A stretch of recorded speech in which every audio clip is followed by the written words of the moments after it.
ओम शांति। ओम शांति बाबा।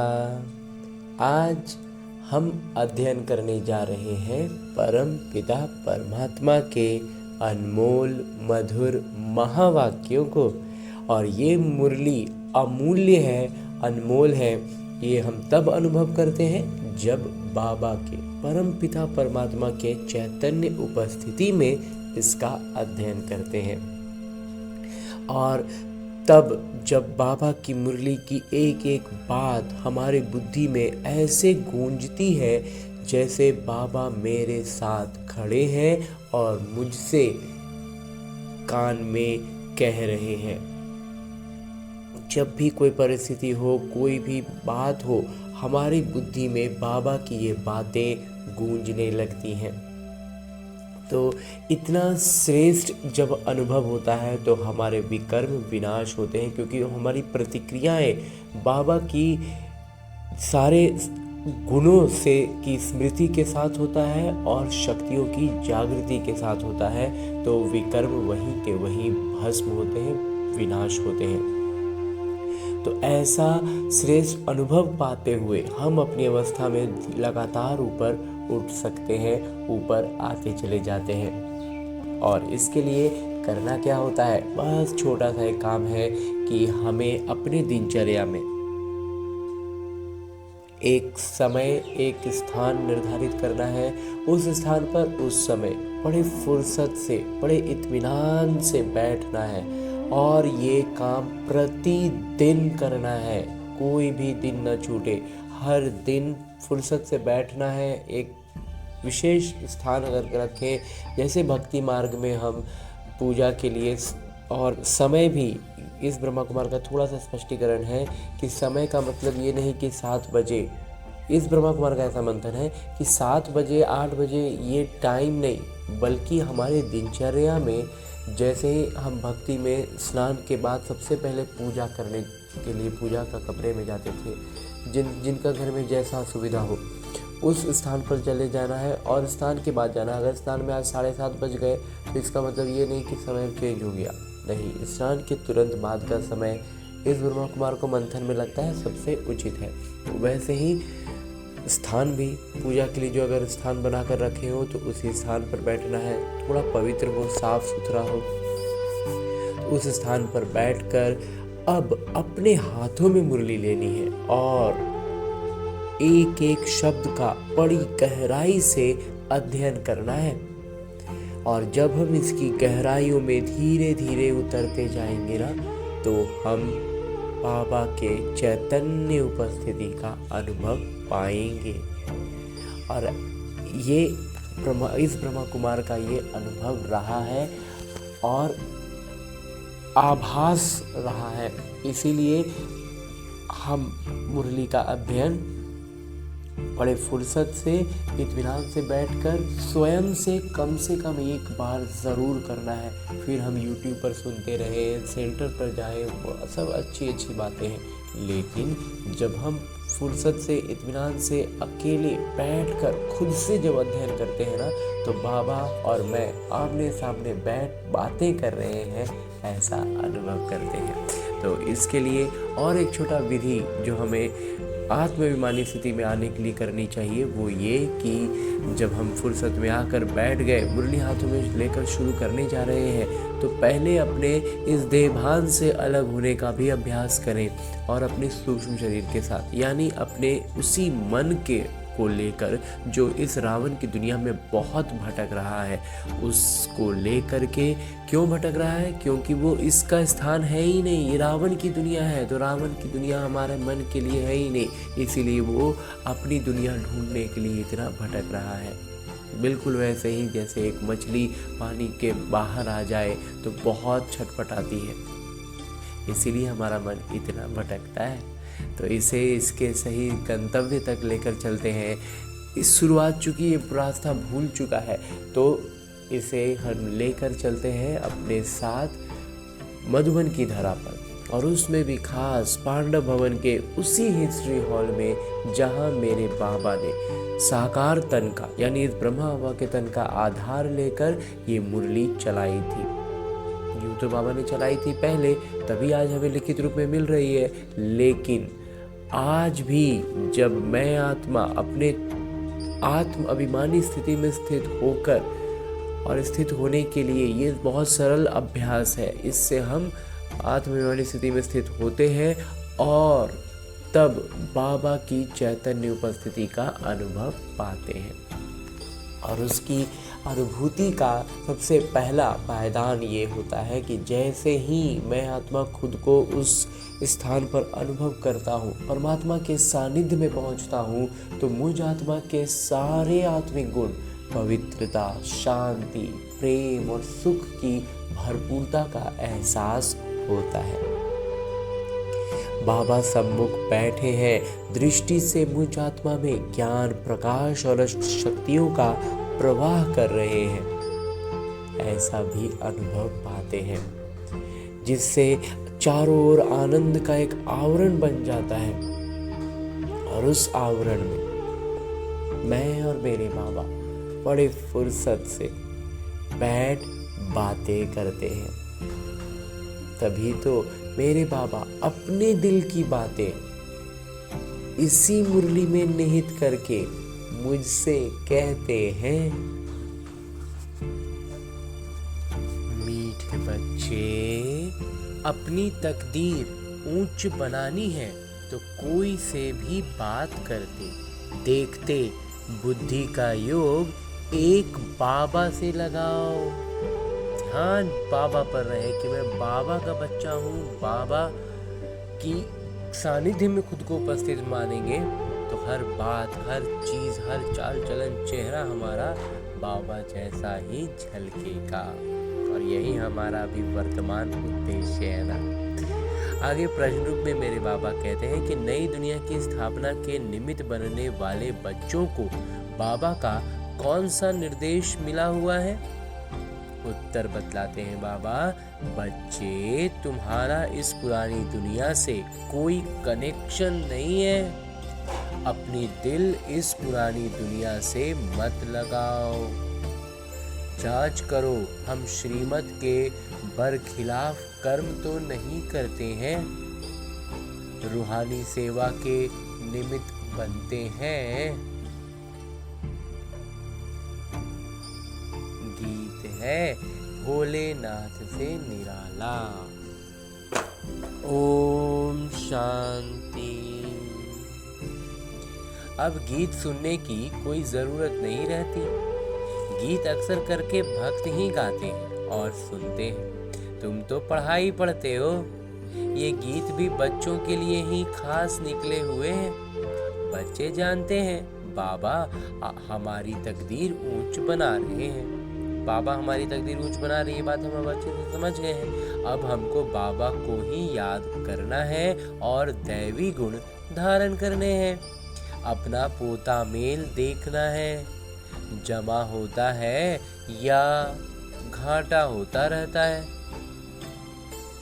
हमारे में कोई खामी तो नहीं है। अगर खामी है जिससे हमारी तकदीर में घाटा पड़ जाएगा तो उसको निकाल देना चाहिए। इस समय हर एक को अपनी तकदीर ऊंच बनानी है। तुम समझाते हो हम ये लक्ष्मी नारायण बन सकते हैं, हम ये लक्ष्मी नारायण तक बन सकते हैं अगर सिवाय एक बाबा के और कोई को याद नहीं करेंगे तो। कोई से बात करते देखते हुए बुद्धि का योग वहां एक के साथ लगा रहे। हम आत्माओं को बाबा को ही याद करना है। बाबा का फरमान मिला हुआ है, सिवाय मेरे और कोई से दिल नहीं लगाओ और दैवी गुण धारण करो। बाबा से दिल लगा रहेगा तो दैवी गुण तो भरते ही जाएंगे। तो बाबा समझाते हैं तुम्हारे अभी 84 जन्म पूरे हुए हैं, अब फिर तुम जाकर पहला नंबर लो राजाई में। ऐसे न हो कि राजाई से गिरकर प्रजा में चले जाओ, प्रजा में भी नीचे चले जाओ। बाबा कहते हैं ऐसा भी नहीं हो कि प्रजा में जाओ, प्रजा में भी नीचे चले जाओ, मैंने एकदम सबसे आखिरी पद नहीं। अपनी जांच करते रहो। ये समझ बाबा बगैर तो और कोई दे ना सके। बाबा को, शिक्षक को याद करने से डर रहेगा, एक सजगता रहेगी। ऐसा ना हो हमको कोई सजा मिल जाए। सजा की श्रेणी में तो एकदम नहीं जाना है ना। तो भक्ति में भी समझते हैं पाप कर्म करने से हम सजा के भागी बन जाएंगे। आखिर भक्ति में भी ये प्रावधान क्यों रखे गए थे कि सजा मिलती है। अब हम क्या हो गया, प्रत्यक्ष एकदम अभी किया अभी नहीं मिला, बस उसको बुद्धि को घुमा दिया कि उसका इससे नहीं वो है, और बस हम पाप करके चले जा रहे हैं। पाप करने कब जो कुछ भी अगर जीवन में अच्छा होता है उसके अच्छे कर्मों का नतीजा कहीं कभी और का आ रहा है, लेकिन हम क्या देखते हैं अभी का पाप है अभी का ये है, तो हम मिस मैच कर देते हैं और उलझ करके हम भी गलत कर्म करने लग रहे हैं। इसीलिए तो पूरा दुनिया धीरे धीरे पूरा ही तमो प्रधान होते चला गया। तो बाबा कहते हैं बड़े बाबा के निर्देश तो अभी ही मिलते हैं, परम पिता का निर्देश तो अभी ही मिल रहा है ना, जिसको श्रीमत कहते हैं। बच्चे जानते हैं कि श्रीमत से हम श्रेष्ठ बनते हैं। अपनी जांच करनी है, कहीं कहीं हम श्रीमत के बरखिलाफ तो कुछ करते नहीं हैं। ये जांच करना है कि जो श्रीमत मिल रहा है श्रीमत से बाहर जाकर के तो हमसे कोई कर्म नहीं हो रहा है। सूक्ष्म स्तर पर देखना है, जो बात अच्छी न लगे वह करनी नहीं चाहिए। अच्छे बुरे को तो अब समझते हो, पहले नहीं समझते थे। अभी तुम ऐसे कर्म सीखते हो जो फिर जन्म जन्मांतर कर्म अकर्म बन जाते हैं। इस समय तो सब में 5 भूत प्रवेश हैं, सबके भीतर 5 भूत हैं। अब अच्छी रीति पुरुषार्थ कर कर्मातीत बनना है, दैवी गुण भी धारण करने हैं। समय नाजुक होता जाता है, दुनिया बिगड़ती जाती है, दिन प्रतिदिन बिगड़ती ही रहेगी। इस दुनिया से तुम्हारा जैसे कि कनेक्शन ही नहीं। हमको अब इससे कोई सरोकार ही नहीं है ना, ये दुनिया में हो क्या रहा है, नहीं हो रहा है, कितना हो रहा है, क्या हो रहा है। तुम्हारा कनेक्शन है नई दुनिया से जो स्थापन हो रही है। तुम जानते हो हम निमित्त बनते हैं नई दुनिया स्थापन करने। नई दुनिया स्थापन करने के हम निमित्त बनते हैं। तो जो एम ऑब्जेक्ट सामने है उन जैसा बनना है। कोई भी आसुरी गुण अंदर ना हो। रूहानी सेवा में लगे रहने से उन्नति बहुत होती है। प्रदर्शनी, म्यूजियम आदि बनाते हैं, इस सब में बहुत मन लगता है। जब वहाँ पर सेवा में रहते हैं, भक्त आते हैं, उनको हम भक्ति का फल के रूप में परमात्मा का परिचय देते हैं, तो सब इसमें बहुत ज़्यादा खुशी लगती है ना। समझते हैं बहुत लोग आएंगे, उन्हों को बाबा का परिचय देंगे, फिर वो भी बाबा को याद करने लग पड़ेंगे। सारा दिन यही ख्यालात चलते रहे। सेंटर खोल, सेवा को बढ़ाएं, ये रत्न सब तुम्हारे पास है। बाबा दैवी गुण भी धारण कराते हैं और खजाना देते हैं। तुम यहाँ बैठे हो, बुद्धि में है सृष्टि के आदि मध्य अंत को जानते हैं। तो अगर हम यहाँ बैठे हैं ना, तो हमारी बुद्धि में सृष्टि का आदि मध्य अंत का सब राज हमें बाबा ने बतला रखा है। पवित्र भी रहते हैं। मनसा वाचा कर्मणा, कोई बुरा कर्म न हो उसकी पूरी जांच करनी होती है। बाबा आए ही हैं पतितों को पावन बनाने, उसके लिए युक्तियां भी बतलाते रहते हैं, उसमें ही रमण करते रहना है। सेंटर खोल, बहुतों को निमंत्रण देना है, प्रेम से बैठ समझाना है। ये पुरानी दुनिया खत्म होनी है, पहले तो नई दुनिया की स्थापना जरूरी है। स्थापना होती है संगम पर। ये भी मनुष्यों को पता नहीं है कि अब संगम युग है। ये भी समझना है नई दुनिया की स्थापना, पुरानी दुनिया का विनाश, उसका सब संगम है। नई दुनिया की स्थापना श्रीमत पर हो रही है। सिवाय बाबा के और कोई नई दुनिया की स्थापना के मत देंगे नहीं। परमपिता परमात्मा के अलावा ये बात ही कोई नहीं कहता है तो कि नई दुनिया स्थापन हो रही है, दुनिया एकदम अब खत्म हो रही है। बाबा ही आकर तुम बच्चों से नई दुनिया का उद्घाटन कराते हैं। अकेले तो नहीं करेंगे, सब बच्चों की मदद लेते हैं। वो लोग उद्घाटन के लिए मदद नहीं लेंगे, आकर कैंची से रिबन काटेंगे। यहाँ तो वो बात नहीं, इसमें तुम ब्राह्मण कुलभूषण मददगार बनते हो। ब्राह्मण कुलभूषण हम मददगार बनते हैं। सब मनुष्य मात्र रास्ता बिल्कुल मूंझे हुए हैं। पतित दुनिया को पावन बनाना ये बाबा का ही काम है। बाबा ही नई दुनिया की स्थापना करते हैं, जिसके लिए रूहानी ज्ञान देते हैं। तो ये स्थापना के लिए बाबा हमें रूहानी ज्ञान देते हैं। तुम जानते हो बाबा के पास नई दुनिया की स्थापना करने की युक्ति है। भक्ति मार्ग में उनको पुकारते हैं ना, हे पतित पावन आइए। भल शिव की पूजा भी करते रहते हैं, परंतु ये जानते नहीं हैं कि पतित पावन कौन है। दुख में याद तो करते हैं कि हे भगवान, हे राम। राम भी निराकार को ही कहते हैं। वो राम जो भक्ति में हम दशरथ पुत्र के रूप में जानते थे ना, वो राम बाबा कहते हैं अलग है। वास्तव में राम का अर्थ होता है निराकार। निराकार को ही ऊंच भगवान कहते हैं, परंतु मनुष्य बहुत मूंझे हुए हैं। बाबा ने आकर निकाला है। जैसे फागी में मनुष्य मूंझ जाते हैं ना, जब बहुत ज़्यादा गहरा कुहासा होता है तो एकदम से समझ में नहीं आता। रोज जिस रास्ते पर चल रहे वो रास्ते में भी कंफ्यूजन होता है, किधर किनारा है, हम रोड के बीच में है कि किनारे पर आ गए, कहीं हम रोड से गिर ना जाए। तो बाबा कहते हैं मूंझते बहुत है। तो ये तो है बेहद की बात। तो यहाँ तो बेहद की बात होती है। बहुत बड़े जंगल में आकर पड़े हैं। तुमको भी बाबा ने महसूस कराया है कि हम किस जंगल में पड़े थे। ये भी अब पता पड़ा है। ये पुरानी दुनिया है, इनका भी अंत है। इस पुरानी दुनिया का भी अंत है। मनुष्य तो बिल्कुल रास्ता जानते ही नहीं, बाबा को पुकारते रहते हैं। तुम अभी पुकारते नहीं हो, अब तो बाबा हमारे साथ है। अभी तुम बच्चे ड्रामा के आदि मध्य अंत को जानते हो। सो भी नंबर वार जो जानते हैं वो बहुत खुशी में रहते हैं, औरों को भी रास्ता बताने में तत्पर रहते हैं। बाबा तो कहते रहते हैं बड़े बड़े सेंटर खोलो, चित्र बड़े बड़े होंगे तो मनुष्य सहज समझ सकेंगे। बच्चों के लिए मैप्स यानी चित्र जरूर चाहिए, बताना चाहिए ये भी स्कूल है। यहाँ के ये वंडरफुल मैप्स हैं और यहाँ पर इस तरह की नक्शे रखे हुए हैं। उन स्कूलों में नक्शों में होती है तो हद की बातें, वहाँ हद का नक्शा है, हद की बातें होती हैं। ये है बेहद की बातें। ये भी पाठशाला है जिसमें बाबा परमपिता परमात्मा हमको सृष्टि के आदि मध्य अंत का राज बताए और लायक बनाते हैं। न केवल परिचय देते हैं, उस लायक भी बनाते हैं ना। मनुष्य से देवता बनने की ये ईश्वरीय पाठशाला है। लिखा हुआ ही है ईश्वरीय विश्वविद्यालय। ये है रूहानी पाठशाला।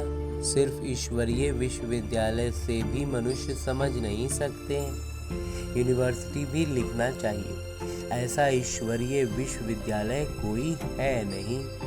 बाबा ने कार्ड्स देखे थे, कुछ अक्षर भूले हुए थे। बाबा ने कितना बार कहा है प्रजापिता अक्षर जरूर डालो, फिर भी बच्चे भूल जाते हैं। लिखत पूरी होनी चाहिए। लिखित में तो पूरा होना चाहिए ना, जो मनुष्यों को मालूम पड़े कि ये ईश्वरीय बड़ा कॉलेज है।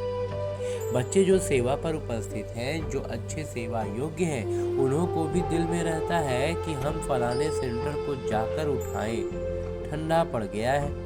उनको जगाएं, क्योंकि माया ऐसी है जो घड़ी घड़ी सुला देती है। मैं स्वदर्शन चक्रधारी हूँ, ये भी भूल जाते हैं। माया बहुत अपोजिशन करती है। तुम युद्ध के मैदान में हो, माया माथा मुड़ कर उल्टे तरफ न ले जाए, उसकी बड़ी संभाल करनी है। एकदम माथा मुड़ देता है और उल्टा तरफ ले जाता है। माया के तूफान तो बहुत सभी को लगते हैं, बहुत तूफान लगता है, सभी को लगता है, छोटे अथवा बड़े, सब युद्ध के मैदान में हो।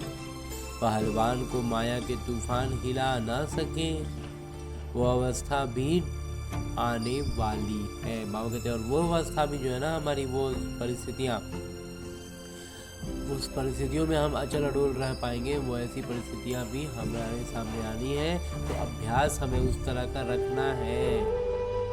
जी बाबा बाबा समझाते हैं समय बड़ा खराब है, हालतें बिगड़ी हुई हैं, राजाई तो सब खत्म हो जानी है, सबको उतार देंगे, जो भी गद्दी पर बैठा है ना सबको उतार देंगे। और ये चीज़ अभी हम देख रहे हैं अलग अलग देशों में रह रह के हर कहीं ना कहीं इस तरह का काम हो ही जा रहा है। फिर प्रजा का प्रजा पर राज्य सारी दुनिया में हो जाएगा। तुम अपनी नई राजाई स्थापन करते हो तो यहाँ राजाई का नाम भी खत्म हो जाएगा, पंचायती राज्य होता जाता है। जब प्रजा का राज्य हो तब तो आपस में लड़ेंगे झगड़ेंगे। स्वराज्य अथवा राम राज्य तो वास्तव में है नहीं, इसलिए सारी दुनिया में झगड़े ही होते थे। आजकल तो बहुत हंगामा, ये सब जगह है, सब जगह ये हंगामा आजकल हो रहा है। तुम जानते हो हम अपनी राजाई स्थापन कर रहे हैं, तुम सबको रास्ता बताते हो। बाबा कहते हैं मामेकम याद करो। बाबा की याद में रह औरों को भी ये समझाना है कि देही अभिमानी बनो, आत्माभिमानी स्थिति में आकर रहो। इस सृष्टि को, अभी के चलने वाले इस किरदार को अलग होकर के समझना है, देखना है। ऐसे नहीं कि तुम्हारे में सब देही अभिमानी बने, ऐसा नहीं कि जितने ब्राह्मण बच्चे हैं सब आत्माभिमानी स्थिति में, नहीं, बनने का है, अभी बनना बाकी है। तुम पुरुषार्थ करते हो, औरों को भी कराते हो, याद करने की कोशिश करते हैं फिर भूल जाते हैं, कोशिश करते हैं याद में रहने की लेकिन भूल जाते हैं। पुरुषार्थ यही करना है, यही बात का तो पुरुषार्थ का मतलब क्या, याद में रहने का सजगता और अभ्यास। मूल बात है बाबा को याद करना। बच्चों को कितना समझाते हैं, ज्ञान बहुत अच्छी मिलती है, मूल बात है पवित्र रहना। पावन बनाने आए हैं तो फिर पतित नहीं बनना है, याद से ही तुम सतो प्रधान बन जाएंगे। ये बात भूलनी नहीं है। बाबा कहते हैं इस बात को एकदम से भूलना नहीं है, माया इसमें ही विघ्न डाल भुला देती है। रात दिन ये तात रहे हम बाबा को याद करें, सतो प्रधान बने। याद ऐसी पक्की होनी चाहिए जो पिछाड़ी में सिवाय एक बाबा के और कोई भी याद न पड़े। ये अभ्यास से होगा। प्रदर्शनी में भी पहले पहले ये समझाना चाहिए कि ये हैं सबके पिता, ऊंचते ऊंच भगवान, सबके पिता पतित पावन सदगति दाता यही है, यही स्वर्ग के रचयिता हैं। अभी तुम बच्चे जानते हो बाबा आते ही हैं संगम युग पर, बाबा ही राजयोग सिखलाते हैं। पतित पावन एक के सिवाय दूसरा कोई हो नहीं सकता। पहले पहले तो बाबा का परिचय देना पड़ता है। अब एक एक को ऐसे एक चित्र पर बैठ समझाओ तो इतनी भीड़ को कैसे समझा सकेंगे। परंतु पहले पहले बाबा के चित्र पर समझाना मुख्य है, समझाना पड़ता है। भक्ति है अथाह, ज्ञान तो है एक। भक्ति में तो जिसको जो मन में आया सो कहाँ रस्म बना दिया। यहाँ तो एक ज्ञान एक बाबा देते हैं। बाबा कितनी युक्तियाँ बच्चों को बतलाते रहते हैं। पतित पावन एक बाबा है, रास्ता भी बताते हैं। गीता कब सुनाई ये भी किसी को पता नहीं। द्वापर युग को कोई संगम युग नहीं कहा जाता। युगे युगे तो बाबा नहीं आते हैं, तो उसमें जो लिख देता है कि युगे युगे भगवान आते हैं। बाबा कहते हैं युग युग पर तो मैं नहीं आता हूँ, मैं कल्प कल्प आता हूँ। मनुष्य तो बिल्कुल मूंझे पड़े हैं, सारा दिन यही ख्यालात चलते हैं, कैसे कैसे समझाया जाए। बाबा को निर्देश देने पड़ते हैं। टेप पर भी मुरली पूरी सुन सकते हैं। कोई कोई कहते हैं टेप द्वारा हम सुन रहे हैं, क्यों ना डायरेक्ट जाकर सुने, इसलिए सम्मुख आते हैं। बच्चों को बहुत शौक करनी है, बहुत सेवा करनी है। बच्चों को बाबा कहते हैं बहुत सेवा करनी है, रास्ता बताना है। प्रदर्शनी में आते हैं, अच्छा अच्छा भी कहते हैं, फिर बाहर जाने से माया के वायुमंडल में सब उड़ जाता है, सिमरन नहीं करते हैं। बाबा कहते हैं कि बाहर जाने से माया का वायुमंडल में सब उड़ जाता है, सिमरन नहीं करते हैं, तो इसलिए उनकी फिर पीठ करनी चाहिए। उनको क्या करना है, उनको मतलब अलग से बैठा करके उन पर विशेष रूप से बात करनी चाहिए। बाहर जाने से माया खींच लेती है, गोरख धंधों में लग जाते हैं, इसलिए मधुबन का गायन है। तुमको तो अभी समझ मिली है, तुम वहाँ भी जाकर समझाएंगे गीता का भगवान कौन। पहले तो तुम भी ऐसे ही जाकर माथा झुकाते थे, अभी तो बिल्कुल बदल गए हो। तुम अभी मनुष्य से देवता बन रहे हो। बुद्धि में सारा ज्ञान है, और क्या जाने प्रजापिता ब्रह्मा कुमार कुमारियाँ कौन है। तुम समझाते हो, वास्तव में तुम भी प्रजापिता ब्रह्मा कुमार कुमारी हो। इस समय ही ब्रह्मा द्वारा स्थापना हो रही है। ब्राह्मण कुल भी जरूर चाहिए ना, संगम पर ही ब्राह्मण कुल होता है। पहले ब्राह्मणों की चोटी मशहूर थी, चोटी से ये या जनेऊ से पहचानते थे कि ये हिंदू है। अब तो वो निशानियां भी चली गई हैं। अभी तुम जानते हो हम ब्राह्मण हैं। ब्राह्मण बनने के बाद फिर देवता बन सकते हैं। ब्राह्मणों ने ही नई दुनिया स्थापन की है। योग बल से सतोप्रधान बन रहे हैं। अपनी जांच रखनी है, कोई भी आसुरी गुण ना हो। लून पानी नहीं बनना है। ये तो यज्ञ है ना, यज्ञ से सबकी संभाल होती रहती है। यज्ञ में संभालने वाले ट्रस्टी भी रहते हैं। यज्ञ का मालिक तो है शिव बाबा, ये ब्रह्मा भी ट्रस्टी है। यज्ञ की संभाल करनी पड़ती है।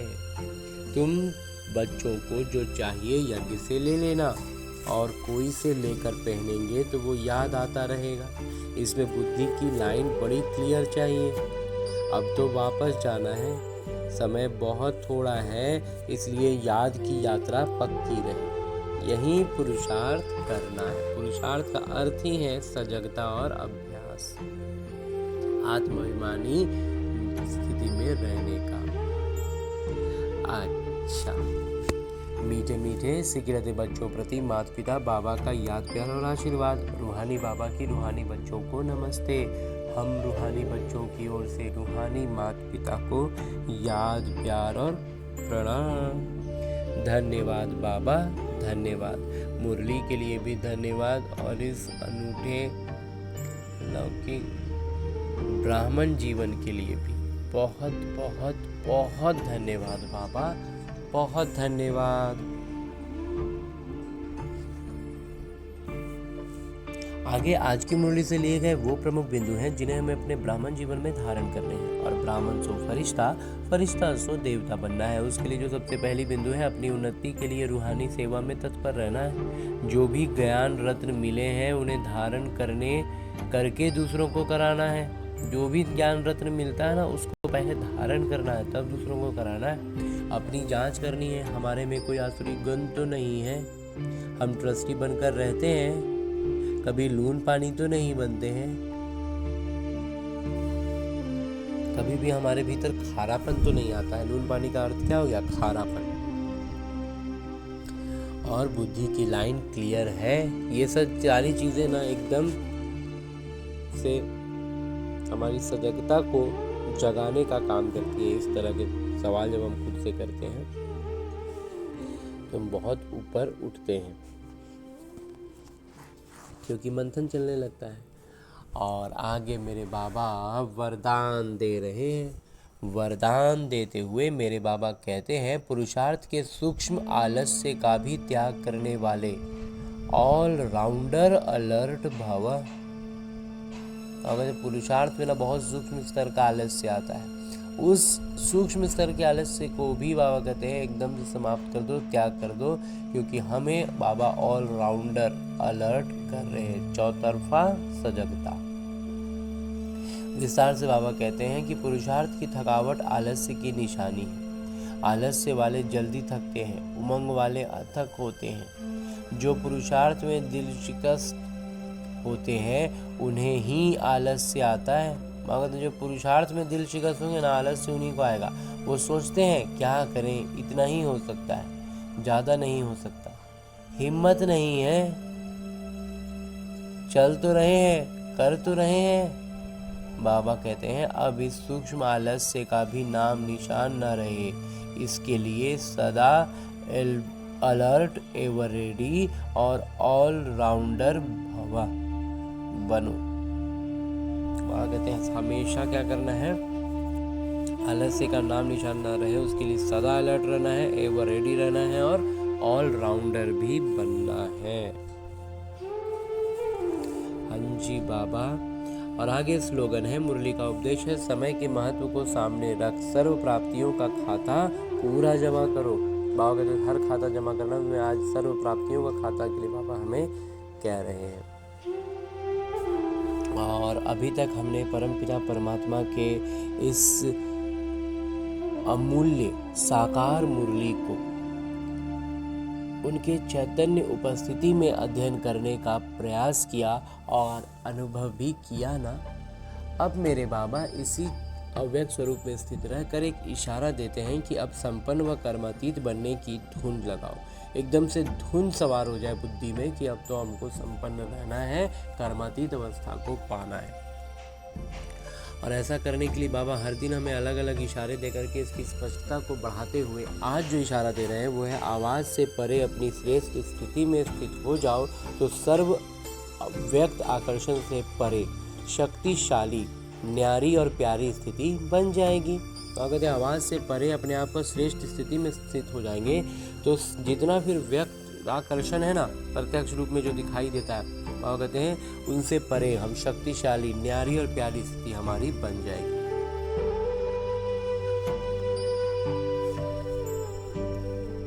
एक क्षण भी इस श्रेष्ठ स्थिति में स्थित होंगे तो इसका प्रभाव सारा दिन कर्म करते हुए भी स्वयं में विशेष शांति की शक्ति अनुभव करेंगे। इसी स्थिति को कर्मातीत स्थिति, बाबा समान संपूर्ण स्थिति कहा जाता है। बाबा आज गजब की बात कहते हैं कि एक क्षण के लिए भी अगर इस श्रेष्ठ स्थिति में स्थित हो गए ना तो सारा दिन इसका प्रभाव हमें कर्म करते हुए स्वयं में अनुभव करेंगे, विशेष रूप से शांति की शक्ति का अनुभव करेंगे। और वही स्थिति बाबा कहते हैं कर्मातीत स्थिति है, बाबा समान संपूर्ण स्थिति कहा जाता है। हाँ जी बाबा। और अब हमने परमपिता परमात्मा का इतना श्रेष्ठ ज्ञान मुरली को उनकी चैतन्य उपस्थिति में अध्ययन किया, उनसे वरदान प्राप्त किया, इशारे अव्यक्त रूप में स्थित होकर बाबा ने जो इशारा दिया उसे भी जान लिया। अब हमें करना क्या है, हमें अपने इस लक्ष्य को याद रखना है कि हमें लक्ष्मी नारायण बनना है, विश्व महाराजा बनना है। तो करना क्या है, इन सारी ज्ञान की बातों को वास्तविक जीवन में अपनाना है। और ये वास्तविक जीवन भी कहना एक तरह से गलत होगा, क्योंकि ये जो मेरा लौकिक जीवन है ये बस और बस मेरे अभ्यास के लिए है। उसका एक अभ्यास पुस्तिका है जिसमें आने वाली हर परिस्थिति मेरे लिए एक प्रश्न है, और उस प्रश्न का मैं कितना आत्माभिमानी स्थिति में रहकर उत्तर देता हूँ, उस पर अपनी प्रतिक्रिया देता हूँ, वही निर्धारित कर रहा है कि मैं अपने लक्ष्य के कितने करीब पहुंच रहा हूं। तो इसके लिए अभी फिलहाल हमें लौटना है अपने इस स्थूल शरीर में, अपने इस किरदार, जहां मुझे न केवल अपने सारे आत्मिक गुणों की स्मृति रखनी है बल्कि अष्ट शक्तियों की जागृति रखनी है। और उन अष्ट शक्तियों को इस ब्रह्मा कुमार ने अपने मंथन से इस क्रम में सजाया है कि सबसे पहले हमारे भीतर ज्ञान के बाद जो शक्ति जागृत होती है वो होती है सहन शक्ति।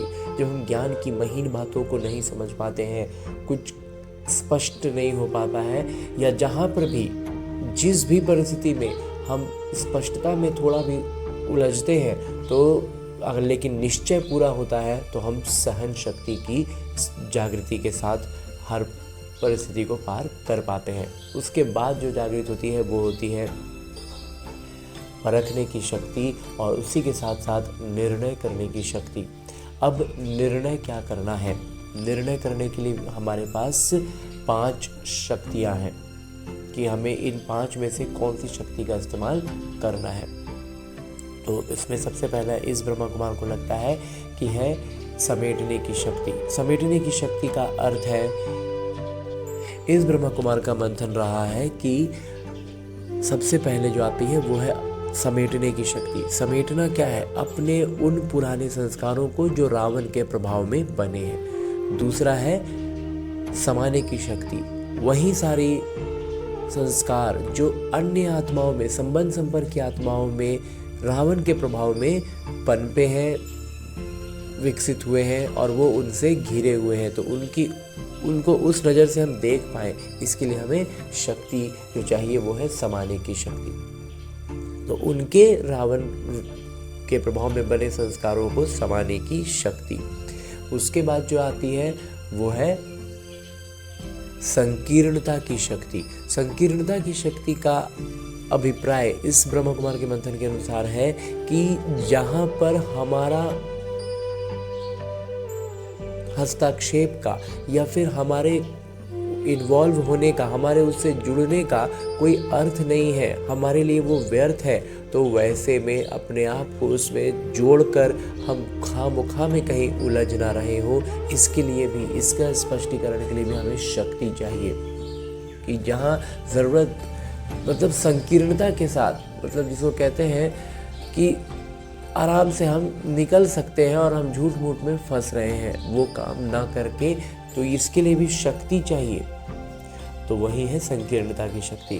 उसके बाद जो है वो है सामना करने की शक्ति। तो ये भी हमें परखना होगा ना कि हम यहाँ से एकदम, मतलब बिना किसी जुड़ाव के एकदम सीधे निकल सकते हैं या फिर हम निकल नहीं सकते, तो हमें उसका सामना करना ही है।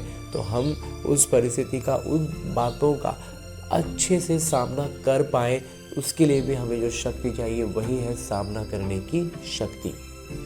और उसके बाद जो एक शक्ति है उसका नाम है सहयोग की शक्ति। सहयोग की शक्ति का अर्थ है कि जब हम अपने सारे गुणों और शक्तियों से खुद को भरपूर अनुभव करते हैं, सारी शक्तियों की जागृति के साथ होते हैं, तब हम अन्य आत्माओं को सहयोग दे सकते हैं। यूँ तो हम यहाँ गलती ये करते हैं कि आज हमने पहला ज्ञान समझा और हम दूसरों को बताते हैं, तो ये बहुत खुशी और उमंग उत्साह के लिए ठीक है, लेकिन दूसरों को बताने में अगर हम पीछे हो रहे हैं, हम फिसल रहे हैं, वो हमें खींच ले रहे हैं, तो इसका मतलब है कि हम सहयोग की शक्ति से अभी निपुण नहीं हुए हैं। तो जब तक हम खुद का पाँव अच्छे से न जमा लें, हम बाढ़ में किसी बह रहे या व्यक्ति को लौकिक तौर पर अगर उदाहरण के रूप में देखें तो किसी को बहता हुआ क्यों हम रोकें और खुद ही हमारे पाँव जमे नहीं हैं, हमने खुद को रस्सी से कोई चीज़ से बांधा नहीं है, तो फिर हम दूसरों को मदद नहीं कर सकते हैं, हम खुद ही बहने लग जाएंगे। तो इसलिए हमें इस बात का स्मृति रखनी है, इस शक्ति को भी समझना है। तो इस तरह की अष्ट शक्तियों की जागृति के साथ सारे सातों आत्मिक गुणों को स्मृति में रखते हुए सारी प्रतिक्रियाएं हमारी इसी अनुसार हो, ऐसा अभ्यास करने के लिए लौटते हैं अपने इस किरदार में, अपने स्थूल शरीर में। अच्छा, ओम शांति।